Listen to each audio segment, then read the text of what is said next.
Hello everyone, welcome back for our last video in chapter 13 on the central nervous system. So now it is time for us to start talking about the spinal cord.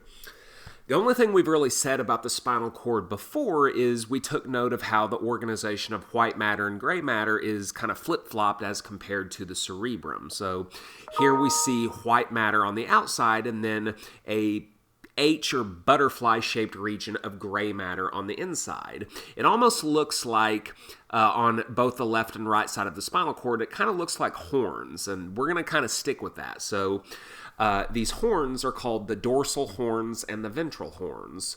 The dorsal horns are in the back, or the posterior side of the spinal cord. So if you kind of pat yourself on the back, you're on the dorsal side. And then the ventral horns are going to be in the front. Pat yourself on the belly, you've got the ventral side. Well, the reason why we want to take note of this is because information that comes into and out of the spinal cord through the dorsal and ventral horns, which side it comes in is going to depend on whether we're talking about afferent or efferent information, and we will see that as we go through here. So if we go ahead and focus on the white matter for the time being, the white matter, which we know by now, white matter consists of oligodendrocyte myelinated axons. So the white matter is mostly going to consist of pathways going up towards the brain or down from the brain, and we call these ascending and descending tracts. In green here, you can see the pathways that go up towards the brain. That's why we call them ascending tracts. They are generally going to carry afferent information up to the brain. And then the blue pathways carry information or efferent information down away from the brain towards wherever the effectors are going to be. That's why we call them descending tracts, because we are going down away from the brain. So let's take a look at a typical spinal reflex arc. So if you go to the doctor and you get your patellar tendon whacked with a reflex hammer, this is basically what it's going to look like. So the stimulus in this case is going to be whatever it is. In the case of the patellar tendon reflex, you are stimulating the Golgi tendon organ that measures the amount of strain or pressure being placed on those muscle groups around the knee. That will send an action potential through a sensory or afferent neuron. So go ahead and take note of the fact that the sensory or afferent information comes in through the dorsal side of the spinal cord. So we're going through this dorsal root of the spinal nerve, and then we're coming in through the dorsal horn. If we need to really get the brain and its processing power involved, this would be the time in which we take a pathway up through an ascending tract, up through the spinal cord and up through the brainstem and into the brain. But in the case of a spinal reflex like this, that is not necessary. So what we'll have here is this sensory neuron will synapse on an interneuron here in red.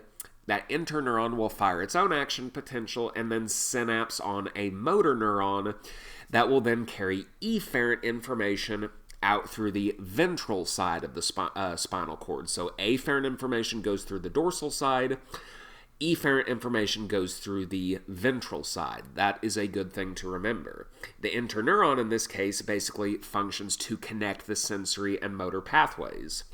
The efferent information is going to be bound for whatever the effector is meant to be. If you're getting your patellar tendon whacked, the effectors are going to be those skeletal muscles in the quadriceps and hamstrings that we've talked about before. So pathways coming into and out of the spinal cord, either afferent or efferent, are going to go through spinal nerves. There were 12 pairs of cranial nerves, and there are going to be 31 pairs of spinal nerves. So if you look all the way down through the brainstem and then down through the spinal cord, you can see these pathways going out the left and right side of the spinal cord.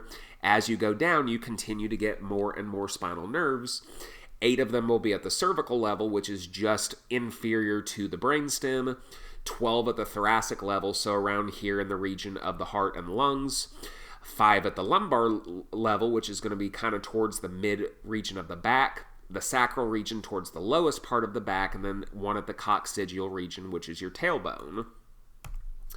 So As opposed to cranial nerves, which were mostly either going to carry just afferent or just efferent information, every spinal nerve is capable of carrying both afferent and efferent information. So each one of these is going to be like a two-way street, with afferent information going one way and efferent information coming back the other way. But here's the complicated issue. We've already said that afferent information will go in through the dorsal root, and efferent information will come out through the ventral root.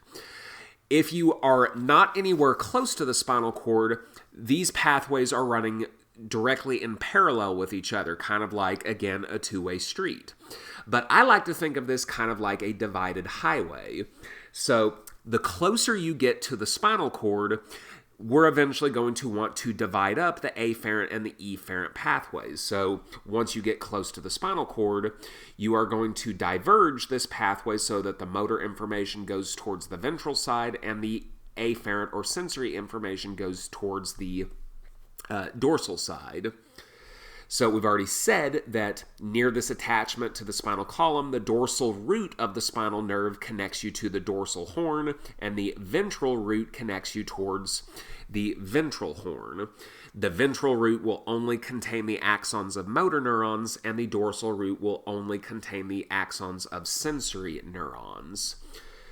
And then it is worth mentioning that because of the funky nature that we've noted before of sensory neurons, which are pseudo-unipolar, their cell bodies are all going to tend to congregate in this kind of swollen region of the dorsal root here called the dorsal root ganglion. So I said that the separation of the sensory and motor pathways is kind of like a divided highway. So if you're driving down the turnpike, there will be times in which you're driving on the right side and you can literally see the cars coming the other way on the other side of the median, but then there will be times in which the pathways diverge and you're driving and you can't even see that other side of the highway anymore. So our biggest takeaway here, if you take away nothing else, afferent information enters the spinal cord through the dorsal root, and motor information exits through the ventral root. If you only remember one thing, let it be that.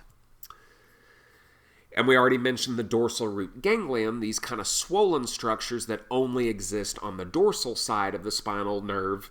These contain the cell bodies of all the sensory neurons that project their axons into that particular part of the spinal cord. If you're looking for the cell bodies of the motor neurons, you're not going to find those in the ventral root. You actually find them embedded within the gray matter of the ventral horn of the spinal cord. So you can see one of them right here. So the motor neuron cell bodies are all going to be here in the gray matter of the spinal cord, typically here in the ventral horn.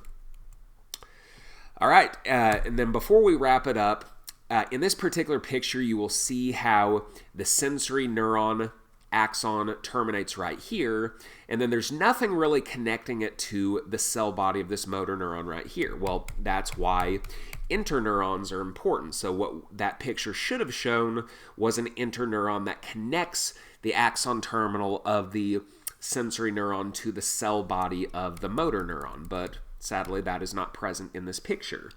But that's also to say that if we really wanted to, we can get this pathway going up through an ascending tract up to the brain, and then the motor information would come down a descending tract and would go out through the ventral horn as we saw before. All right, so that is going to do it for this chapter. We didn't really get into too much detail on any particular thing, but I think what you're going to see is that we're going to reinforce a lot of these concepts as we start to get into Chapter 14 on the somatic nervous system and Chapter 15 on the autonomic nervous system. So we will see a lot more of this stuff as we go ahead. So thank you for your attention, and I will see you next time. Bye-bye.